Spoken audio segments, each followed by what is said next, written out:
If there is one past US president that I would beat the living crap out of given the chance, it is Ronald freaking Reagan. I swear to you, every time I look at a problem, like a huge problem that we have, like just like that, I'm like, why is this problem so big? Why can nobody buy a house? Why is our education system so bad, yet they're still taking money from it to make it worse? Why are teachers not getting paid? Why do you need to have 2, 3, 4, 5 side hustles just to make it through life? Like, I'm just like, what is this? What is the reason it is so difficult to just live, to just exist? And the answer is always Ronald freaking Reagan! It's always him! And oh my God, listen. If you really trace the rot back, Reagan is the reason America's economy feels like a rigged casino today. He sold the country on trickle down, knowing damn well the wealth would never trickle, gutted unions so wages flatlined for decades, deregulated Wall Street so greed became policy, and made debt the backbone of the economy while convincing people it was freedom. We're still living in that hangover, except now the billionaires own the table, the dice, and the air you breathe. You're American, but you don't believe me? Look at some of the biggest issues that we have in our country right now. Look that man's policies up and you'll be like, that motherfucker. Because that man was in office for 8 years and he has still managed to be a menace to our lives. It's been decades and we are still feeling his wrath. Madness. Oh my God. Ronald Reagan actually in 1983 brought a bunch of CEOs together in a hotel and they did a conference. And in the conference, he told them, move production to China. Now you go, well, what good does that do? The CEOs went, well, if we do, we'll have these enormous transportation costs. And Donald Reagan said, yes. And it will be expensive, at least in the beginning, especially as you're establishing those factories in China. But then once you do, you won't have to worry about environmental costs and labor costs and job safety costs. And you'll end up saving a crap ton of money on labor. And most importantly, once the jobs are gone in the United States, the unions in the United States will be broken. Because if there's no job, there's no union. And so the Reagan administration deliberately deindustrialized, at least started the process of deindustrialization of the United States. When Reagan met behind closed doors with America's top CEOs in the early 1980s, it wasn't just a friendly chat. It was the moment the rules of the game were rewritten in favor of the wealthy. That meeting marked the beginning of a cold, calculated shift. Corporations would no longer see workers as partners in prosperity, but as expenses to be minimized.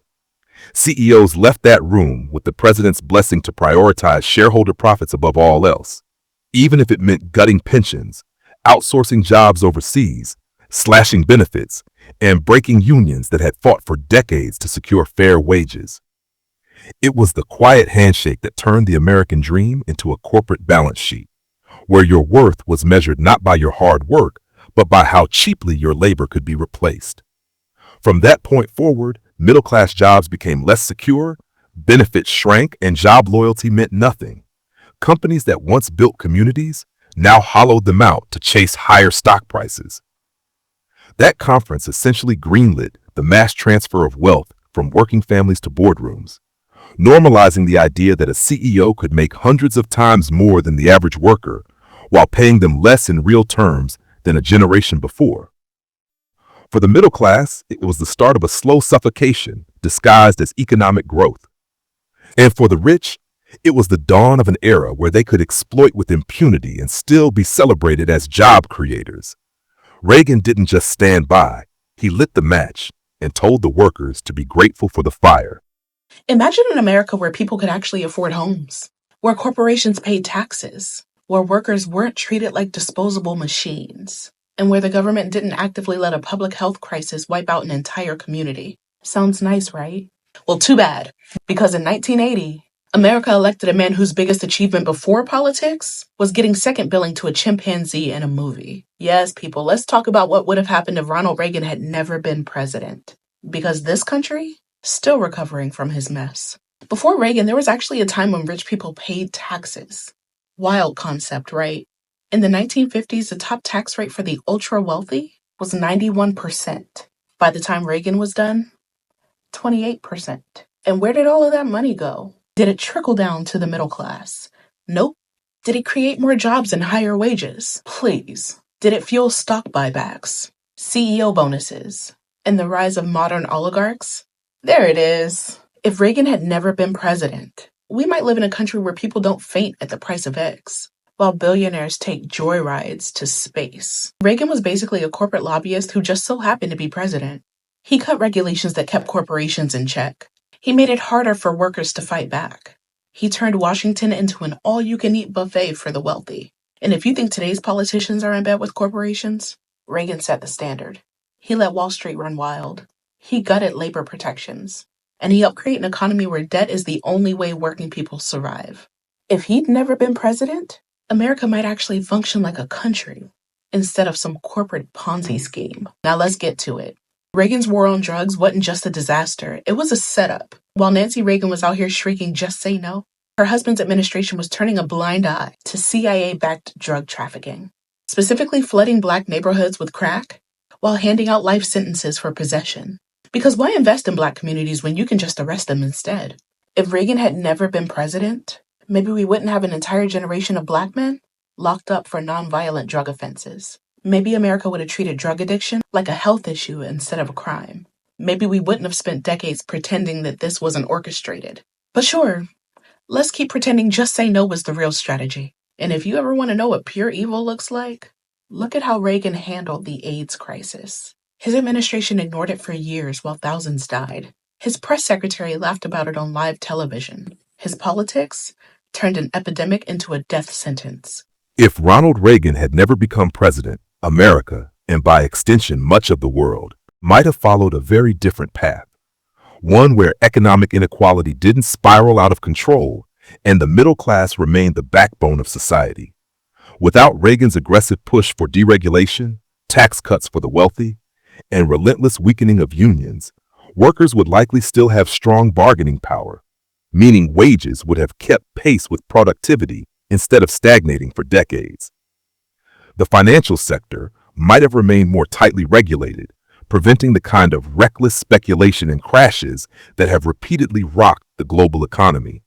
Social safety nets, rather than being slashed, could have been strengthened to protect vulnerable populations, fostering a society where prosperity was shared more broadly instead of concentrated at the top. On a global scale, Reagan's policies helped set the tone for neoliberalism, which other countries then adopted, leading to widespread privatization, deregulation, and austerity measures that deepened poverty and instability worldwide. If he had not set that precedent, it's possible we'd live in a world where governments prioritize the welfare of their citizens over corporate profits, where healthcare, education, and housing are seen as rights, not privileges. The devastating rise in mass incarceration, the criminalization of poverty, and the culture wars that divide us might not have been weaponized with the same intensity. Simply put, without Reagan, the American dream could have remained an attainable reality for most people, instead of an illusion sold to the many for the benefit of the few. What if the devil didn't knock? He just left a box in your neighborhood. The first time it showed up on our block, it didn't come in no dealer's hand. It came in a government van with no plates. It was 1985, South Central LA. Summer fading, heat still hanging off the concrete like a warning. Streets were tight, money low, tempers high, and people just trying to make it. Now back then, there was an old man named Mr. Harold. Used to sweep the sidewalk like he was protecting sacred ground, always muttering stuff like, "They gonna poison us and it won't come through the water." Folks laughed, thought he was just old and tired.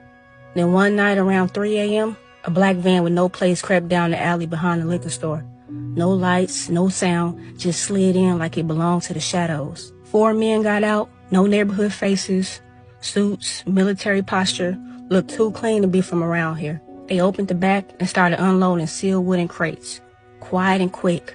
One behind the dumpster, one under a swing set, one next to the burnt out corner store. They didn't knock on doors, didn't speak, just left them behind, like a gift wrapped in silence. Next morning, whole block felt off. Kids found those crates first, took pieces out, passed them around. By sundown, something had changed. Some folks moved fast and jittery. Others just sat, staring at walls like they could hear them whisper. People who used to laugh, gone quiet. Folks who worked double shifts, now disappearing for days. And the crates, gone. Mr. Harold stood on his stoop, That ain't no accident, he said. That's war. Quiet war. Later, whispers started about how somebody used the neighborhood to fund something overseas, about planes and meetings and things being dropped off and no one would notice or care. And anybody who asked too many questions, they stopped asking. So when folks wonder why certain neighborhoods fell apart like rotting floors, tell them this. We didn't bring the boxes. We didn't pack what was inside. But we sure opened them. And some of us never closed them again. I don't like feeling like a victim or blaming others for my life, but as a black man in America, this cuts to the bone. Just as our communities were starting to rebuild, to rise above decades of oppression, the CIA was quietly flooding our neighborhoods with drugs, crack cocaine, turning hope into devastation overnight. It wasn't some random epidemic or bad luck. It was a deliberate, calculated move that shattered families, destroyed trust, and poisoned the very people who were fighting to reclaim their lives. We were finally beginning to get our things together, creating futures for our kids, and then that poison was dropped on us like a bomb, exposing us to a nightmare designed to keep us broken and powerless. The scars run deep because it wasn't just about drugs. It was a weapon of war against our community, a betrayal from the very system that should have protected us. Generations were stolen, not through chance or personal failure, but through an orchestrated campaign that tore at our roots. It's heartbreaking to know that the forces behind this devastation were not enemies from outside, but people inside the government, turning their backs on us while pretending to fight a war on drugs. That betrayal still echoes in every street, every family struggling to heal, reminding us how close we came to rising and how hard the system fought to stop us. With everybody talking about Ronald Reagan and the CIA, they made a kid movie about Ronald Reagan. Yes, they did. And it's called Zootopia. Mark, what the hell you... Just stick with me. I was watching this movie with my daughter. I said, this a kid movie? The movie followed Nick Wilde and Jody Hopps. Nick is the fox and Judy is the rabbit. Nick represents the minority and he's also a predator. Keep that in mind. Judy represents white people, but she want to be a cop and she's trying to do everything right. Let's continue. Jody Hopps and Nick got to figure out why all of the predators in the movie are reverting back to being savages. They're reverting back to their predatory ways. And since predators are going back to acting like savages, this is dividing a community. You see how the bunny is scared of the tiger, but he's really minding his own business. He didn't turn savage. He's really just there minding his business, but she still fears for her life. And they're really trying to figure out why all the predators are turning back into savages. It seems like each neighborhood they go into, they keep seeing these flowers everywhere. In each neighborhood, each community, everything. Now, all the prey in the community is attacking the predators. They haven't did anything. They are having a peaceful protest talk about we don't deserve to be treated like that. And the prey like, y'all need to go back to where y'all came from. I'm like, ain't this a kid movie? What the hell? And as the protests will continue, they was asking Judy Hopps question. They was like, why you think the predators are acting like this? And she said something very ignorant. She said maybe it's just in their DNA because thousands of years. And then her boy Nick was like, what the hell? But once again, she don't know. She's still learning how to navigate and try to help the community. But Zootopia also has a mayor that is a predator. So every time he comes out and talk about something, they be like, hey man, we ain't trusting you. You're a predator. What are we? But his secretary is trying to help keep things afloat. Now remember I said something about the flowers? Someone was in the lab cooking up flowers and putting them in putting them in the predators community. And this flower was making the predators turn back savage. And guess who was behind it the whole time? The prey, the sheep, bellwethers. She said, you know what? I'm tired of being the prey. I'm tired of working for this black mayor. This predator mayor. I want them to see how y'all really are. And I don't give a damn how I do it. Your question, one question. Who's your favorite president, Mr. Trump? Reagan. Reagan? Mine too.